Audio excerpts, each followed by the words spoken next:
What is up, everybody? Welcome to the third and final installment in this Copa America preview series. Thank you so much for tuning in. As always, be sure to hit that subscribe button so you don't miss any of the content going up on the channel. Did the group breakdowns, talked about the storylines. Now it is time to discuss the favorites in this tournament.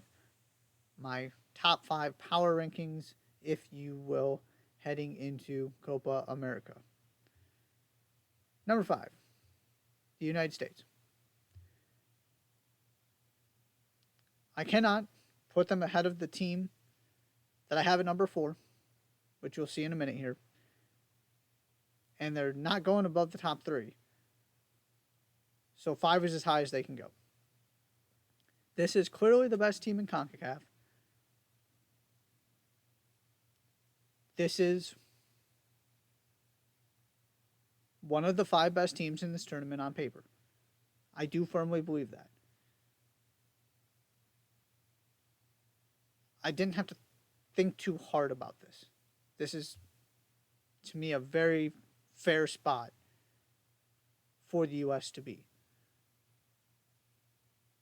And you saw both ends of the spectrum in those 2 friendlies. They have an opportunity to get even higher on this list moving forward. They showed you they can play with Brazil. But I'm not overreacting to that, just like I didn't overreact to one bad game against Colombia. Those 2 friendlies, plus this tournament, have to be viewed collectively because that's the only way to get any kind of real information that's actually helpful. Jumping to conclusions after every single game doesn't do anything productive. So, based on what we know right now, to me, number 5 is where the U.S. belongs. Speaking of Colombia, I have Colombia at 4. There is no way the U.S. is going ahead of Colombia after what just happened.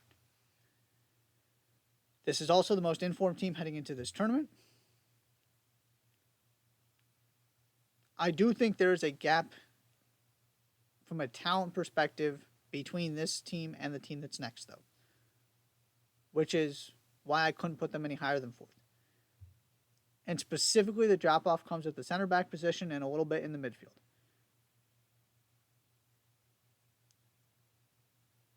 You know some of the Colombian defenders. I just don't have as much confidence in them as I do the defensive units of these other 3 teams. They also are overachieving a little bit right now, which is not a bad place to be when you're entering a tournament. There's just always the possibility that this kind of comes to a crashing halt at any point, and they come back down to earth a little bit. It could also continue through Copa America. So we're just going to have to see, but I have Colombia at 4. 3 is Uruguay. No, they're not on the same level as the other 2 teams here, which is why I have them 3rd. But the difference between Uruguay and Colombia, as I just mentioned, Uruguay have big-time players in defense, in the midfield, and in attack. You can't say that about Colombia.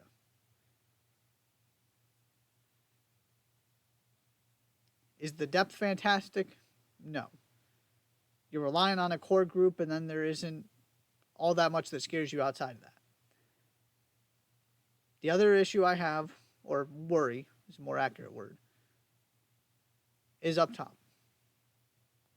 I am thrilled that Marcelo Bielsa is managing Darwin Núñez because that's just something that the world needs to see. But that does not exactly scream reliability at striker. Luis Suarez. Can he hold up?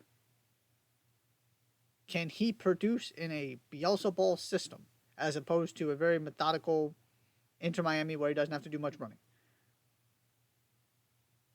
There are just question marks. It's not the players themselves. It's from a talent standpoint. It's the fact that it's these specific players. Because Darwin Núñez has plenty of critics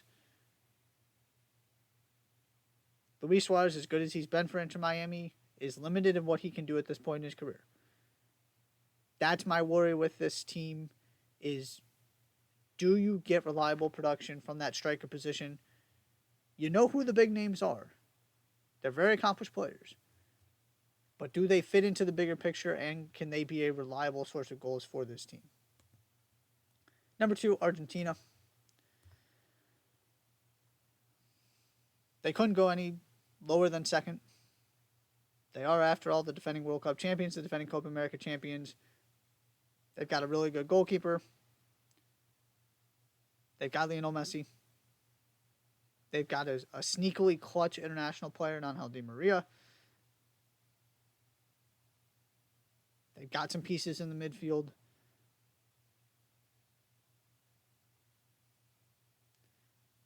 Can they do this again? Are they going to go on the same kind of magical run? I mean, this team did lose to Saudi Arabia. Let's not forget that. Now, the benefit here, or the good news in a tournament like this, you only are worried about a certain number of teams, right? It's not like you have some good, not great European teams in Japan and AFCON countries that you get to a round of 16, you feel like all of them can beat you. You're in a better position to make a deep run in this tournament just because basically all you have to do is get out of the group stage and do what you're supposed to and win your group, and you're in a good spot to get to the semis. So we're going to see if they can do this again, but I don't expect any kind of epic collapse or something like that, so I have Argentina 2. Which means Brazil is number 1.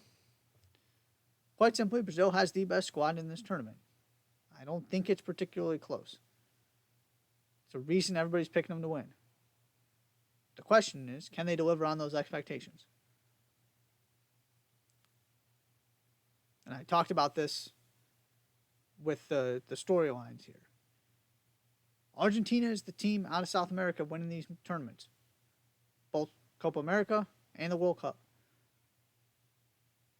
At some point, if Brazil doesn't actually win stuff, it doesn't matter how many great players you have and how many big names there are. They got to deliver something, or else it's going to become really hard for me to continue to have confidence in them. But my confidence hasn't wavered yet. This tournament is going to be a big part of that, though. I picked Brazil to win the World Cup. That didn't go particularly well. I'm picking them to win this tournament because there's just no reason not to. The biggest reason for me, quite honestly, is just Messi. If Messi goes on a tear or has a brilliant final, then there you go. Sometimes that happens. But Brazil should at least get to the final. We'll see what happens from there.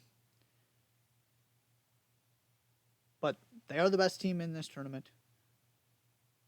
They should win. Might have to start asking some hard questions if they don't. Or at least if they do anything else than get to the final and lose to Argentina.